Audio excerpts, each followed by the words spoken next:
حضرت ابراہیم بن ادم کے پاس ایک نوجوان آیا، کہنے لگا میں گناہ کرنا چاہتا ہوں. فرمانے لگا بالکل کر، اللہ کا دیا ہوا رزق کھانا چھوڑ دے اور گناہ کر. کہنے لگا یہ نہیں ہو سکتا. فرمانے لگے چل پھر اس طرح کر، رب کی زمین پہ نہ رہ، کسی اور کی زمین پہ چلا جا. کہنے لگا یہ بھی نہیں ہو سکتا. فرمانے لگے چل اللہ کی چھت سے نکل جا. کہنے لگا یہ بھی نہیں ہو سکتا. تو آپ رو پڑے. فرمانے لگے پھر جناب اسرائیل جب آئیں تو ان سے کہنا مجھے 2-3 سال کی مہلت دے دے، پچھلی میری گناہوں میں گزر گئی، میں ذرا 3 سال عبادت کر لوں. تو وہ شخص بھی رونے لگا. کہنے لگا حضور وہ مہلت نہیں دیتے، وہ جب لینے آتے ہیں تو پھر لے کے اللہ تعالیٰ نے جب انسان بنانا چاہا نا تو جناب جبریل کو کہا مٹی لے کے آ زمین سے.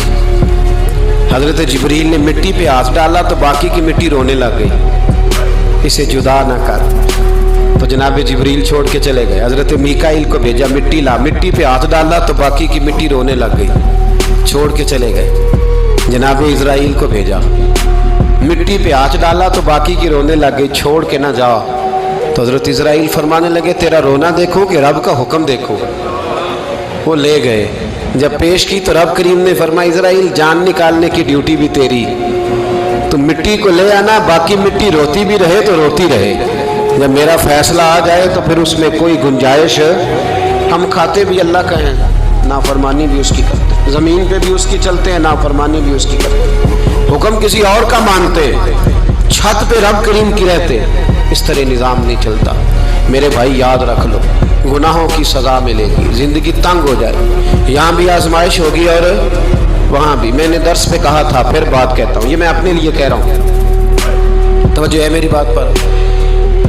دعا فرمایا کرے کہ جو کچھ ہم نظر آتے ہیں اللہ ہمیں ویسا بننے کی توفیق بھی عطا فرمائے. اللہ ویسا بننے کی یہ مشکل معاملہ ہے، مشکل. دیکھیں نا ایک آدمی سیاستدان ہے، اس نے بڑے اچھے نعرے لگائے، انقلاب آ جائے گا، میں غریب کا بھلا کر دوں گا، میں یتیموں کے سر پہ ہاتھ رکھوں گا، میں مجبوروں کی مدد کروں گا، میں دکھیوں کی مدد کروں گا، مزدوروں کو. اس نے اچھے اچھے نعرے سکھائے، اچھا اس نے پیغام دیا. اندر اس کے یہ تھا کہ اقتدار ملے گا تو مرضی کروں گا. لوگ اس کے گرد بھی گئے، اس کی گاڑی کے پیچھے بھی بھاگے، لوگوں نے اس کے نعرے بھی لگوائے، جیب سے پیسے لگا کے اس کے پوسٹر بھی شائع کیے. لوگ اس کے گرویدہ ہو گئے، لوگوں نے پوری، اور میری قوم نے تو بیچاری نے کئی دفعہ دھوکے کھائے. جس نے نعرہ لگایا غریب اسی کے پیچھے مسیحا بن کے چل پڑا. آج دھوکہ دے لیا، لوگوں کو پیچھے لگا لیا. یہ بتاؤ اگر راز کھل جائے، اگر راز کھل جائے کہ یہ دھوکہ دے رہا ہے، یہ فریب کر رہا ہے، تو لوگ اس کا کیا حال کریں گے؟ یہ راز قیامت میں کھل جائے گا.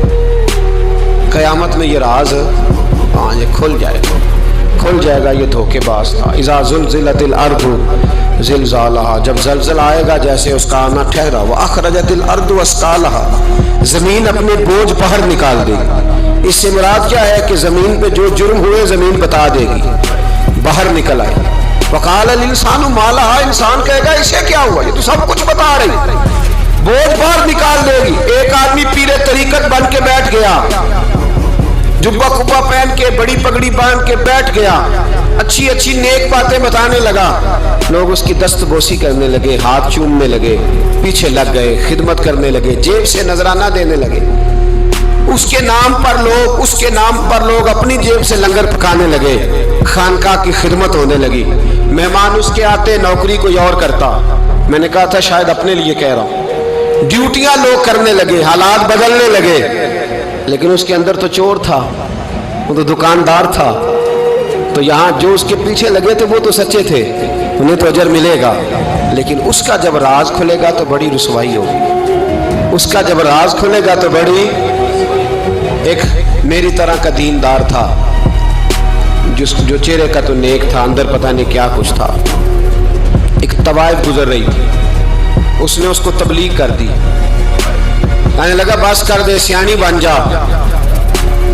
تو کسی دانشور نے لکھا ہے اس نے بڑا سخت جواب دیا. اس عورت نے کہنے لگی بابا میں تو جو ہوں وہ نظر بھی آ رہی ہوں، تو بتا جو تو نظر آتا ہے وہ تو ہے کہ نہیں. اس بندے نے چیخ ماری اور بے ہوش ہو کے گر پڑا. تو لوگوں نے کہا بابا آج کسی صوفی کا کلام سنا ہے؟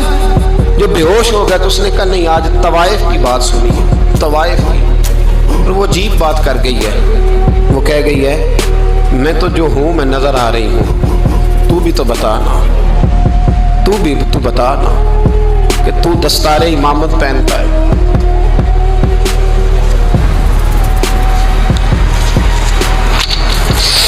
تو بتا تو جو کہلاتا ہے تو وہ ہے کہ نہیں؟ یہ وقال الانسان ما لہا، یہ راز قیامت میں کھلے گا۔ ہم جو کچھ بتا رہے ہیں نا اپنی زبانوں سے، ہمیں اپنے گناہوں کا احساس ہونا چاہیے۔ ایسا نہ ہو کہ جب سزا ملے تو پھر اس طرح کی ملے کہ دوبارہ کسی کو کوئی منہ دکھانے کے قابل نہ رہے۔